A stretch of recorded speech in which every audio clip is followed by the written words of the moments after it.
Et Kagame a mis en place un modèle de développement du Rwanda qui suppose le pillage continu du Congo. Il a fait du Rwanda un État qui a besoin que le Congo soit pillé pour lui fonctionner de manière optimale. Et c'est le problème qu'ont les néocolons français, par exemple, par rapport à l'Afrique, anciennement colonie française, territoire sous tutelle française. Ils ont conçu la puissance française sur la base de l'exploitation permanente de l'Afrique. Quand les Africains leur disent « vous ne pouvez plus », ils ne savent plus faire fonctionner la France. Kagame est dans le même état de dépendance psychologique, économique, même état de dépendance mentale envers la RD Congo. Kagame ne sait pas comment il peut faire du Rwanda un pays prospère sans le pillage du Congo. Intellectuellement, c'est la limite de Kagame. Bien sûr qu'il essaye de présenter le Rwanda comme un État qui est plutôt bien gouverné. Il essaye de montrer comment le tourisme fonctionne au Rwanda. Hein? J'ai vu que récemment, il appelle à l'organisation d'un grand prix de Formule 1 au Rwanda.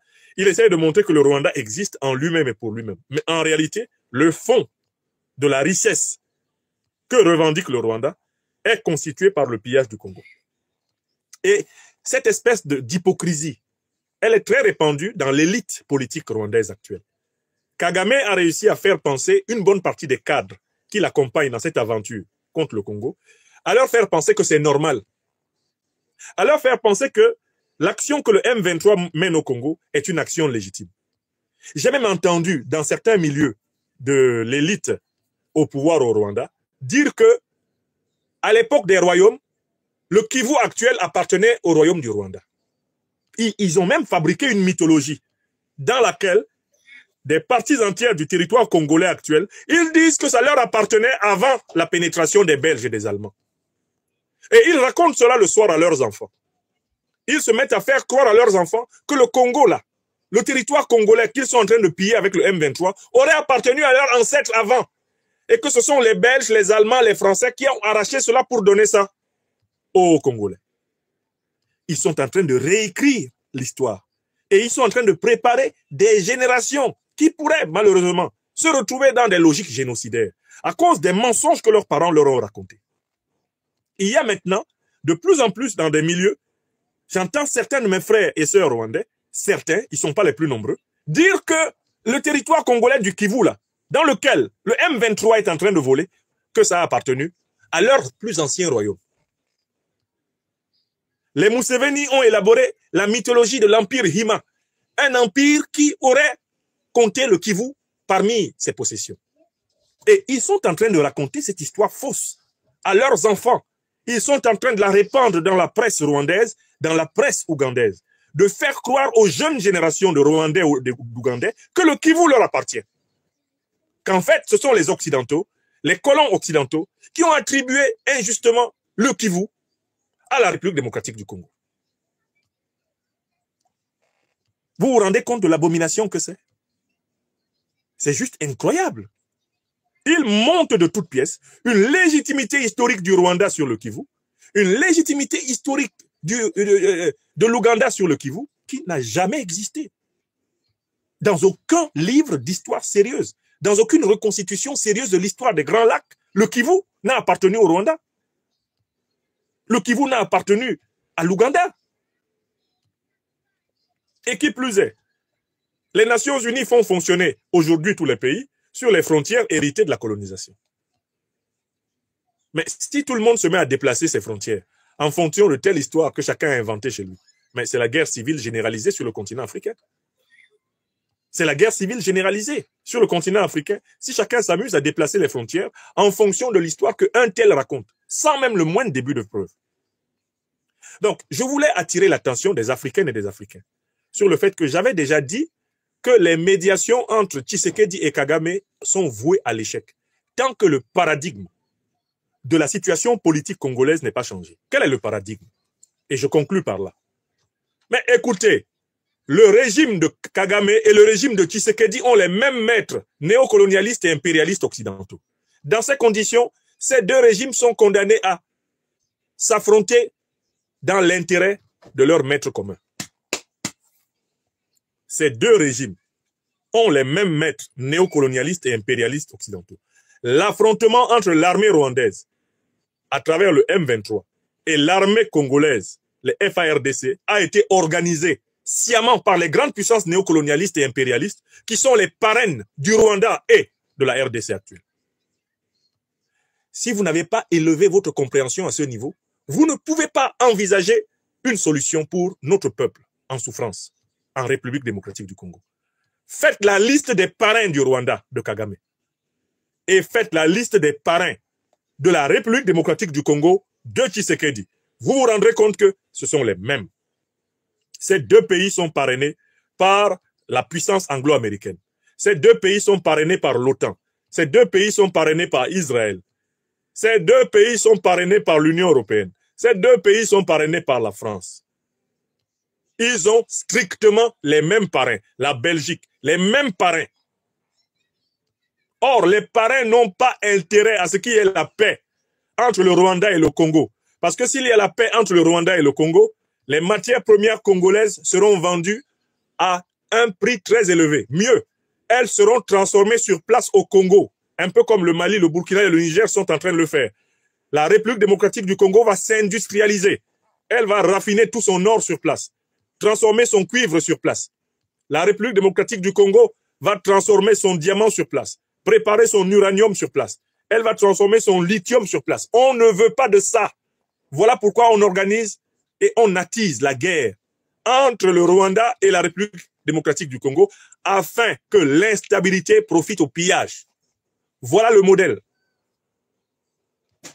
Kagame, Museveni et Tshisekedi, ils ont les mêmes maîtres. Leur affrontement est organisé par leurs maîtres et ils savent qu'on leur demande d'y participer parce que leur fragilité est la condition de la domination de leur maître. Est-ce que c'est clair pour tout le monde? La République démocratique du Congo ne peut sortir de cette situation qu'en rompant avec les maîtres qu'elle a en commun avec le Rwanda. Elle ne peut rompre qu'en tissant des alliances avec les pays panafricanistes révolutionnaires, d'une part, et d'autre part, en tissant des alliances avec les grandes puissances du monde multipolaire. Seuls les pays panafricanistes révolutionnaires et les grandes puissances du monde multipolaire peuvent offrir au peuple congolais les moyens de mener sa lutte de libération et de vaincre le M23. La bataille contre le M23 est l'équivalent de la bataille du MPLA en Angola contre l'UNITA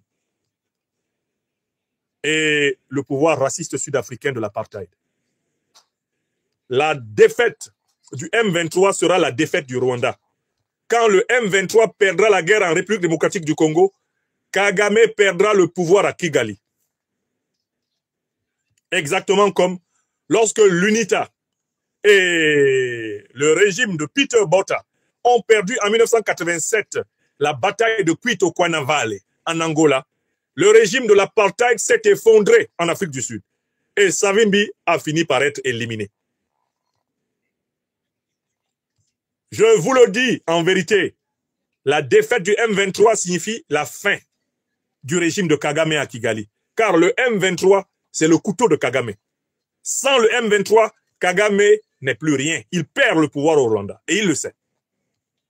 Il ne va donc pas s'amuser à lâcher son couteau. Car l'Occident l'a placé au Rwanda pour s'assurer la même mise sur les richesses du Congo. L'Occident soutient Kagame et soutient Museveni parce que ceux-ci garantissent la même mise de l'Occident sur les richesses du Congo. Tant qu'il n'y a pas à Kinshasa des dirigeants qui reprennent le combat panafricaniste révolutionnaire, là où Lumumba, Patrice, héros national, Moulele Pierre, héros national, là où Laurent Désiré Kabila avait porté ce combat, il n'y aura pas de répit pour notre peuple et la République démocratique du Congo sera simplement une république appauvrie. Pourtant, le pays le plus riche au monde, le pays le plus riche d'Afrique. Voilà la vérité. Tshisekedi est un bourgeois comprador soumis au néocolonialisme français et à l'impérialisme occidental. Ce n'est pas un dirigeant capable de mener la révolution panafricaine du Congo. Il n'en a pas l'étoffe et il n'en a pas l'envie. C'est un collaborateur du néocolonialisme, de l'impérialisme, de l'ultralibéralisme. C'est un homme soumis. Ce n'est pas avec lui, ce n'est pas par lui qu'émergera une solution. La solution sera dans l'émergence d'une armée populaire, véritablement populaire, et d'une élite panafricaniste révolutionnaire congolaise qui va opérer l'union avec les pays panafricanistes révolutionnaires actuels et avec les puissances du monde multipolaire. Et il y aura l'équivalent de Cuito-Kouanavale. La grande bataille du Kivu sera la bataille de la fin du régime de Kagame. Elle pourra entraîner la fin du régime de Museveni. Ce sont des régimes qui nécessairement doivent tomber pour que le Congo respire. Car ce sont des régimes qui ont été installés pour que le Congo étouffe. Quand l'UNITA, l'Afrique du Sud, raciste de l'apartheid, perdirent la bataille de Cuito-Kouanavale, Mandela commença à sortir de prison. Et l'ANC devait revenir au pouvoir à partir de 1992, 1993, 1994. La clé a été la grande défaite militaire sud-africaine, la grande défaite militaire de l'UNITA en Angola. Le mouvement populaire de la libération de l'Angola, qui est aujourd'hui un peu en perte de vitesse, en raison des dangers du séjour prolongé au pouvoir de n'importe quelle famille politique, doit se souvenir que si lui et le Zimbabwe de Mugabe ne s'étaient pas associés à Laurent Désiré Kabila, mais Kagame et Museveni auraient fait la peau à Kabila avant de l'assassiner en 2001. Kabila aurait été tué avant. Parce que le Rwanda et l'Ouganda, qui l'avaient aidé à prendre le pouvoir, parce qu'en retour, il devait leur assurer le pillage du Congo.